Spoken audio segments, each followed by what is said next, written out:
Hey, what's up, Eric? This is a quick demo video for you for your Magic a Myth Luke Skywalker Saber by Veracity Labs and 7 Chambers.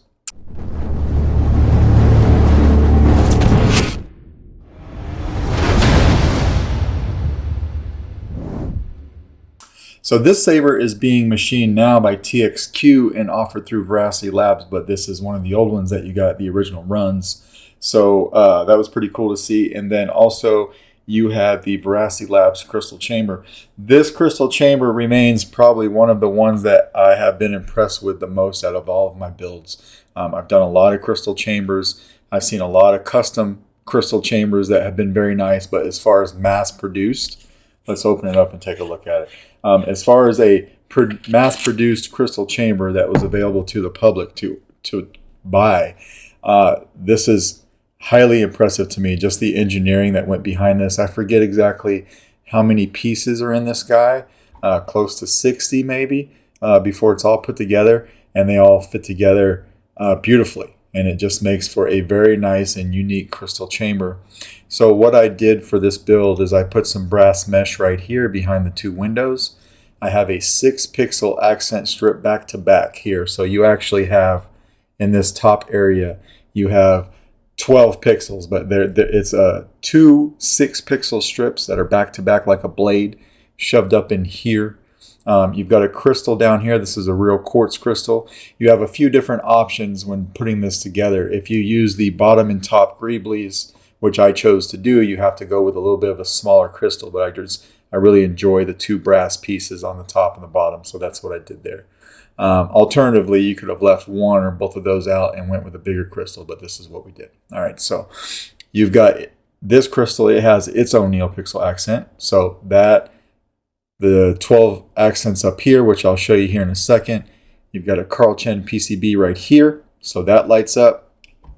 You've got a blade side PCB in there that makes contact so that you can get your power to the blade. You will need a recessed blade. I don't think that you and I spoke about that, but this saber does take a recessed blade. All right, so you've got that coming down here. You've got, this is a 2-button setup. So your front black tactile switch right here will be power, if I can focus in on that. The front will be power. The back here, you'll feel it, will be auxiliary. You've got your red and green LEDs here that we'll talk about here in a second, but when you slide this clamp card back, that reveals your reveal board. It reveals the reveal board. Now we just have to focus in on it. There we go. So you got your reveal board down there. You've got your kill switch right here. We'll flip that open here in a second, but let's talk about the helper board. The helper board was a little helpful, but not very helpful, right? So this is the V2 board. I was very surprised to see this issue with the V2 board because the V2 board has actual LED diodes in it. It has a red LED diode and a green one. Where the V1, they had Neopixel accents instead of the LED diodes, right? So, but those were burning out, I think, at the kill switch. So those got swapped to the V2. The V2 went to a smaller tactile switch placement for your buttons. It also went to the LED diodes, but they were swapped. Not only were the LEDs swapped, but the resistors for each were swapped. So I had to get a hot air station. Well, I actually have one, but I had to break it out, take those components off the board, and flip them around. All right, so I took the red LED diode and the green resistor, and I put it over here, and then did the same thing for the red one. So all that's been fixed now, so they match your red and green acrylic lenses. All right. Coming back to access to the board, if you ever want to get access to the board, you just want to unscrew this entire section right here. All right, so we're going to take this off. In the pommel, you will find a speaker pod. It does say Luke Skywalker in Arabic right there. A speaker pod with a stock PCB. This has a 28mm Smuggler's Outpost Elite speaker in it. It is designed to be a press fit and it stays in place, so that doesn't come out. This is all one unit. All right. Coming over here to the back, this again says Solo Sabers in Arabic right here, but you've got your small kill switch. I believe this is a 1.3mm kill switch. You buy the adapter or not kill switch, rather, recharge port, sorry. You buy the adapter from the custom saber shop for your regular 1 or 2.1 millimeter. If you need a link to that, let me know. I'm happy to send that to you. All right, you've got your stock pogo pins right here for your speaker, and then you've got access right here to your SD card and your micro USB. So everything can be done from here.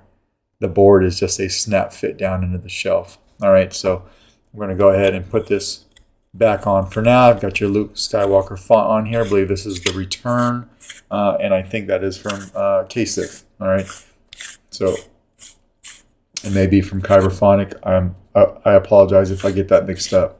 So trying to get better with exactly what sound font comes with who, so I can correctly shout them out. So apologies if I get that mixed up. But you'll want to lock this all the way down. Come over here and flip your kill switch. This saber is super loud. All right, so you can see your red and green LEDs going. Your crystal chamber. So we can get you to a place where you can see that.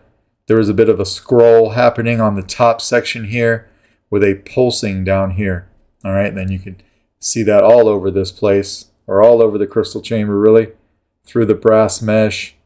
Everything's on a timer, so if you don't turn on the saber right away, it will time out. But I just want to show you, because this is kind of the centerpiece of this saber, that this entire thing, I made sure it all lit up for you. All right, then come over here and hit power.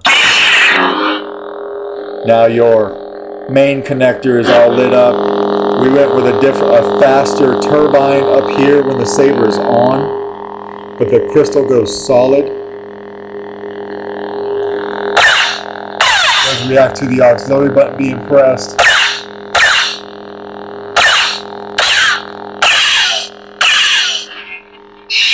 And I gave you twist off. This actually has twist on as well.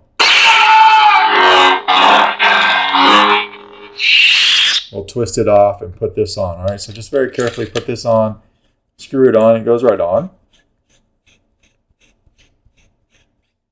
until it's nice and tight. Now you get power to your blade, or your recessed blade that you'll eventually have in here. All right,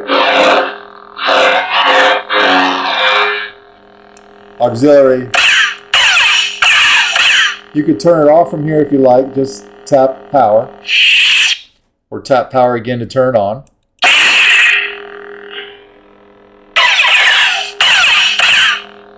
Nice smooth swing.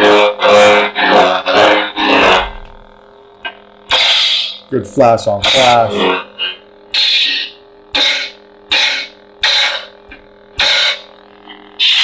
And then to play your soundtrack, do a long press on the power.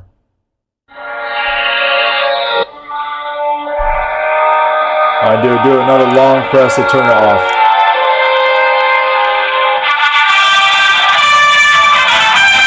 Just like that. All right.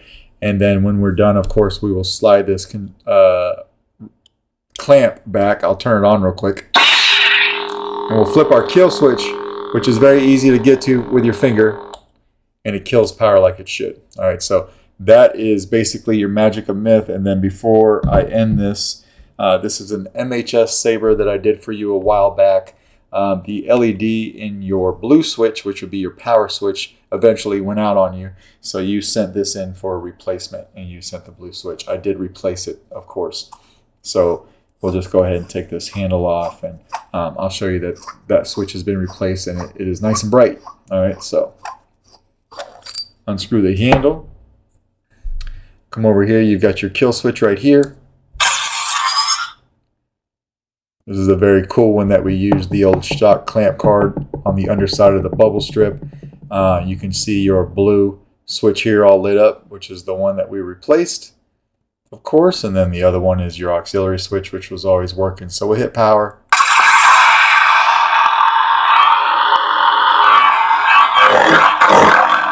Auxiliary.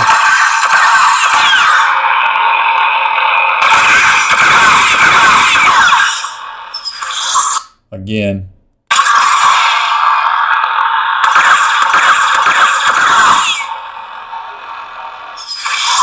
All right, and then we'll flip it off with the kill switch. So that is your switch replacement, which has been done as well. All right, so let me know If you have any questions on either one of these, if everything makes sense to you, I will package them up and get them out in the mail to you tomorrow. Thanks, Eric.